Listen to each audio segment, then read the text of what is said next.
Canada's down payment rules just changed in a way that could reshape the entire housing market forever. As of today, December 15th, 2024, the government is introducing the most significant reforms to mortgage rules that we've seen in decades, making homeownership more accessible for millions of Canadians. But here's the problem, or should I say, problems. The first is that, well, owners and new home buyers have no idea that these changes are now in effect. Sure, this could be a good thing as it opens up the door for more people to get into the housing market, but on the other hand, it could be absolutely disastrous.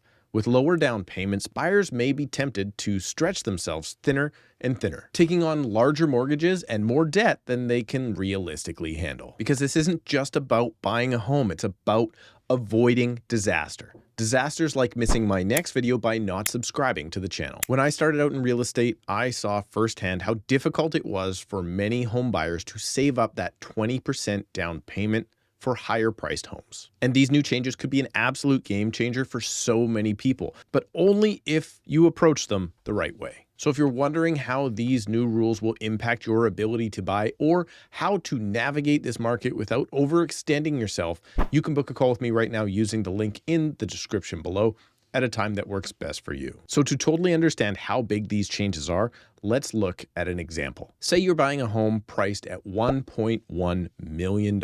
Under the old rules, because of the home's value being over $1 million, you would have had to put down at least a 20% down payment. That's $220,000 upfront in order for you to secure the home. But under the new rules, as of today, December 15th, 2024, homes priced up to $1.5 million, or realistically $1.499999, are now eligible for mortgage insurance, meaning you don't need to put down a full 20%. Instead, here's what you would have to come up with. Only 5% down on the first $500,000, which is equivalent to $25,000, and then you are only required from the portion from $500,000 up to that 1.5 to put down 10%. In this case, or this example, only $60,000. That's now only an $85,000 down payment, which sure is a lot of money, but it's currently $135,000 less than it was before. This is a huge shift that could help so many homebuyers get into the market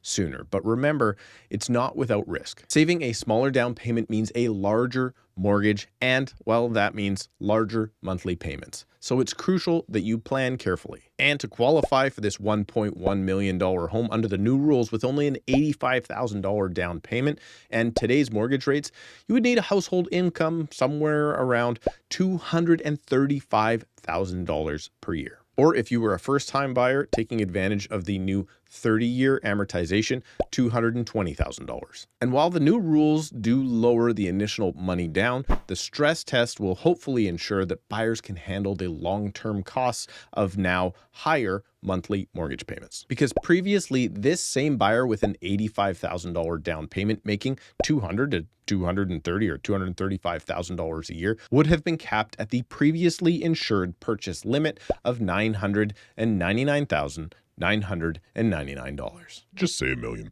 Yep, basically $1 million. And in my market of Surrey and across most of the Fraser Valley of BC, that $1 million threshold is often the difference between a large townhome or that perfect detached home that helps you avoid stratified properties. So now let's take a look at some real life examples of some properties that have just recently sold and how much you would have had to have paid previously as your down payment and what you have to put down today. And I'll do the math so you can see the savings, if you can call a higher mortgage savings. And keep in mind, yes, you will still need to qualify for the payments under this new plan. This Aldergrove 5-bed, 2-bath home recently sold for a purchase price of $1,054,000.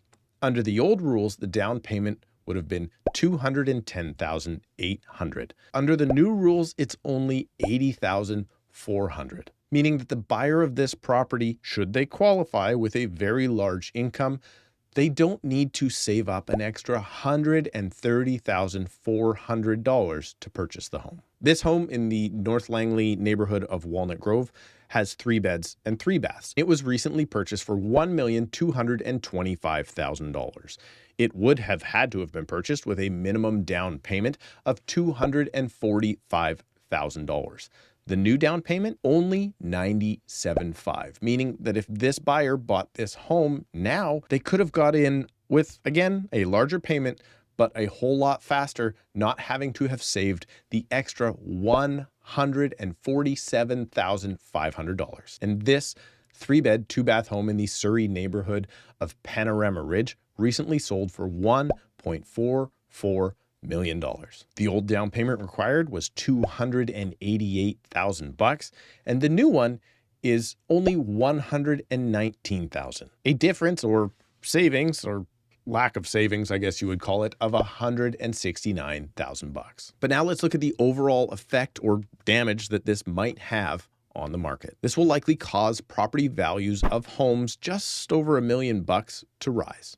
With more buyers now able to afford these properties thanks to lower down payments required, competition in the price range from $1 million to $1.5 million is bound to heat up. But at the same time, this could allow for homeowners currently in condos and townhouses to upsize. If they have good incomes but not a lot of home equity, these changes might finally unstick them from their entry-level product. And as more of those properties become available as first-time home owners become first-time home sellers, this means we could see an increase of supply in the lower end of the market, which may help bring housing prices down and make entry-level housing more accessible, for new first-time home buyers. And speaking of increasing supply in the real estate market, something happened in late 2024 that we haven't seen happen in a decade. And the only way to find out what it was is to watch this video right now.